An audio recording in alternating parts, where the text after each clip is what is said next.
For as much shit as millennials have gotten over the decades now, with the boomers and now the zoomers making fun of us all the time, we have some of the best horror movies. Just saying. Hey there, creepy peeps. Before anybody starts in the comments, I'm gonna play this all off like it's fact, you know, for the bit of it all, even though this video is like 1000% factual and not up for debate. But this is my opinion, it's all subjective, blah, blah, blah.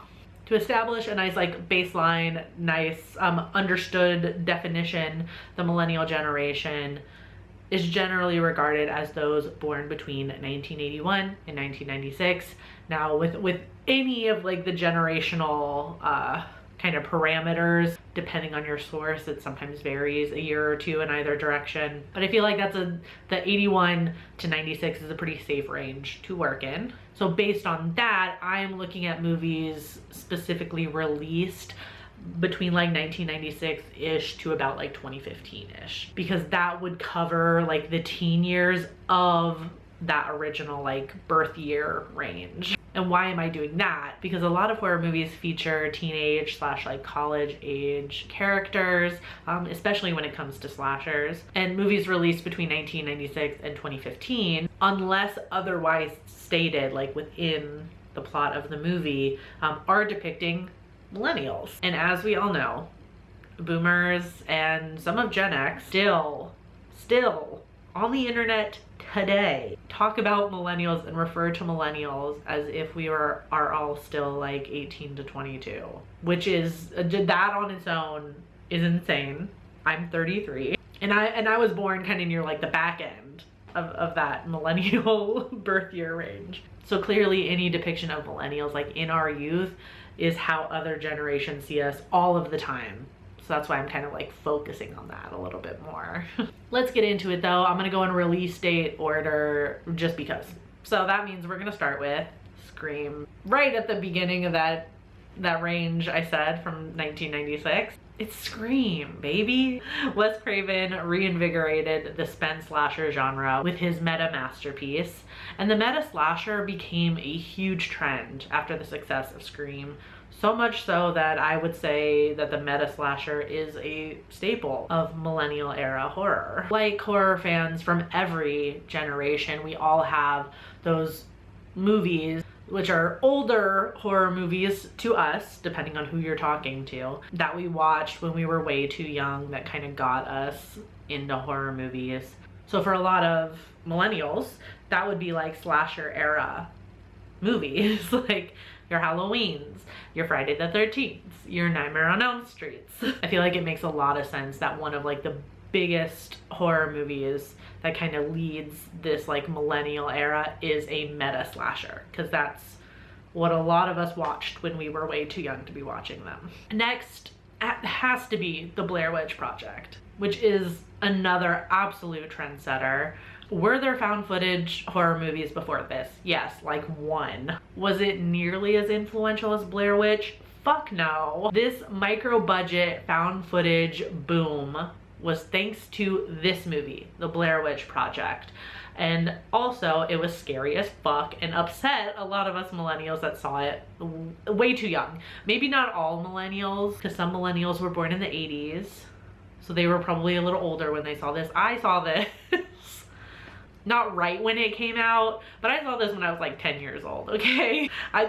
Way too young to watch that. It really scared the shit out of me, and it still does. I'll admit that freely. Unless we forget the viral marketing campaign, like a website, for example, where you could see photos related to this quote unquote missing persons case. And because like the internet and social media and stuff as we know it was like nowhere near where it is today at the time of this movie, it was super easy to convince people that this movie was real going into it, which it makes me wish I was a little bit older and I could have been a little bit older to experience that a little more firsthand. I was like 7 when this movie came out, so so I was only behind a few years, but I missed the craze of it right when it came out. That was crazy influential, crazy. So I'm gonna talk about 2 American remakes together because the themes and everything and why I think they're like millennial age horror movies are the same, but they're both super influential for this time period. It's The Ring and The Grudge, both incredibly popular, and they both represent a small little like craze or boom of American remakes of Japanese horror movies. These movies were responsible for so many nightmares, and I've heard many a millennial talk about scenes from these 2 movies in particular that scarred them for life and definitely contributed to making them lifelong horror fans today. Despite the debate on remakes of foreign films in general, I think we can at least agree that for cinephiles like us, we might not have seen certain like incredible foreign horror movies if it weren't for remakes like this that at least made it maybe a little more accessible to us, at least as teenagers, I would say, and then inspired like internet deep dives to find more movies from different countries. I'm not saying that like remaking every foreign movie in the United States is the answer, but sometimes it can have some good consequences. Then we come up to Final Destination 2.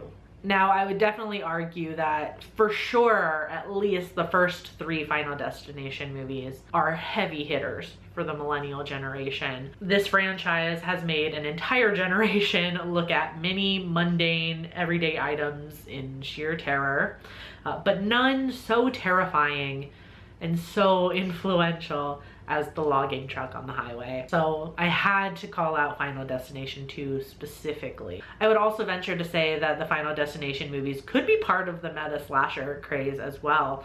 If you think about slashers as a group of teenagers or young adults that are being chased by an unknown killer, it very much fits the slasher thing, but it kind of takes it a step further by like, you know, what are all these movies about? Death.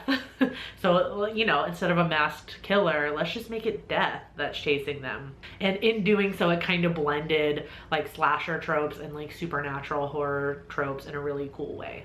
Okay, so at this point, since we're going in chronological order, at least in the United States, we are still processing 9/11, and this became evident in horror movies of this era. Movies that were trying to make sense of the violence and just insane things we saw on TV that day and the weeks and months that followed, as well as the star-spangled violence we saw enacted in the Middle East by our own government in the years that followed. So in Saw, we saw the start of torture porn. And now that I'm discussing all of these movies all together, it's kind of crazy like how many horror trends were started in this like short period of time. Like seriously, it's wild, and I can only guess it was due to the slasher era because there were so, like, obviously there were other types of horror movies that came out in the 70s and 80s, but the it feels like the vast majority of it were slasher movies. So it's like maybe like the answer to that was like, let's come up with as many different other things as we can. I don't know. Anyways, though, the first Saw movie specifically, for the purposes of this video, featured intense violence and a serial killer that waxed poetic about morality and the value of life. And the more I look at a movie like Saw through this post 9/11 lens, the more I appreciate this discussion of like the use of violence to teach someone else a lesson about valuing life. Somebody who the killer is judging based on their life choices, especially when coming from 2 non-American filmmakers. I feel like I could, it just makes me want to deep dive into this. I might have to do that. After that, we have House of Wax, another remake, yes, but such an iconic one, especially for like marketing of horror movies specifically. I don't know that the movie itself does anything like crazy or influential for horror specifically when it comes to millennials, but I think it's the marketing here that's really important. The movie like touted a star-studded cast already, but the inclusion of Paris Hilton was something the marketing team really leaned into because she was super famous from being just this rich heiress, and then also her show The Simple Life with Nicole Richie. Paris is the girl you loved to hate. She was rich, didn't know how to live life like the rest of us poor people, and now we get to see her eat it in a slasher movie. So the slogan, "See Paris Die," was everywhere, and it became a huge draw for this movie. And I still remember vividly being in the theater watching this movie when it came out, and how crazy the theater went when her death scene comes. And I haven't been in a theater since then where I've seen a crowd act quite like that. Just because a character played by some person died. All right, so if the Blair Witch Project started this like low budget indie found footage horror boom, then Paranormal Activity made it go nuclear. This movie is definitely a cornerstone in the found footage genre and a little more technology forward, which is another important distinction I think for millennial era horror. Where Blair Witch was like a group of film students specifically, and they were like renting their school's equipment. It was very much like a specialized thing they were doing, right? They had a reason to be out there. They had a reason to have this equipment. Paranormal Activity was like a product of this like new like YouTube era where handheld digital cameras were a lot more accessible to the everyday person. And that made the movie a lot scarier because it felt closer to home, literally. Jumping from that, Cloverfield is another one that utilizes that technology that we saw in Paranormal Activity. It's also a crucial post 9/11 horror movie, as we follow a group of young people navigating New York City when this disaster happens. We saw the chaos and the fear of these characters firsthand in the found footage style of the movie, which evoked the extensive news coverage on 9/11, which heavily inspired many of the shots of this movie. And once again, we see the emerging technology with handheld cameras, like I said. The rise of social media and the exponential growth of technology is another huge theme in millennial era horror. And these are still themes that horror movies touch on today because the social media and technology is still growing and changing all the time. But the millennial generation were the first generation to experience this huge rise in tech, like the start of this rise in tech and online culture as young people. So we very much like grew up with this as it was also growing with us and changing. All right, next up is the Purge.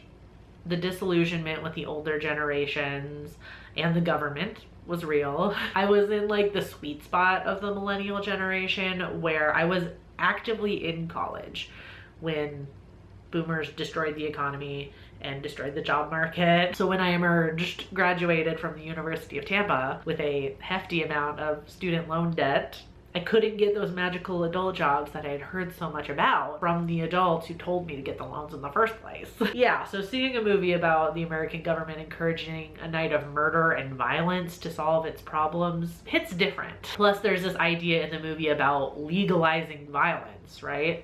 It seems so American because all our government knows is violence as an answer to its problems. And it also speaks to this idea that like violence is only okay when the government tells you it's okay. So like, you know, just pulling an example out of nowhere, it's okay if we're violent to another country who did us wrong, but it's not okay when they're violent to us. Finally, I will end just briefly with Unfriended, which is another great example of the rise of home technology and social media, specifically in horror. It was such a fresh take at the time to have this movie be entirely on a laptop screen, which is just like the perfect way to showcase these themes. And we've seen horror movies that came after this utilize similar gimmicks by having the action take place entirely on like a phone screen or on live stream. And it's just it just ended up being like this extension of those technological themes, like the rise of technology that I was talking about earlier in this video, with a little bit more social media thrown in, especially such a huge theme of this movie being centered on like bullying in online spaces and how the internet can negatively affect the youth especially. So that's my list. I tried to pick ones that I felt encompassed like the major themes that I think of when I think of like what is like a millennial age horror movie, like what does that look like. So I think I covered pretty much every theme. These are by no means the end-all be-all movies. There's way more that I feel like also encompass these themes, but this would have been like a hugely long video and I just would have been repeating myself way too much. I probably already repeated myself enough already in this. I did make a more extensive list on my Letterboxd if you want to see it. That list should be up now. The link is in the description if you want to check that out. And then feel free to give me suggestions in the comments below and let me know if you're a millennial. Let me know what you think the kind of like defining horror movies of our generation are. And if you're from another generation, let me know what, like, if you had to make this list or make this video, what would be like the defining horror movies for your generation. Thank you so much for watching this. I'll see you soon with another video. Until then, stay strange. Bye.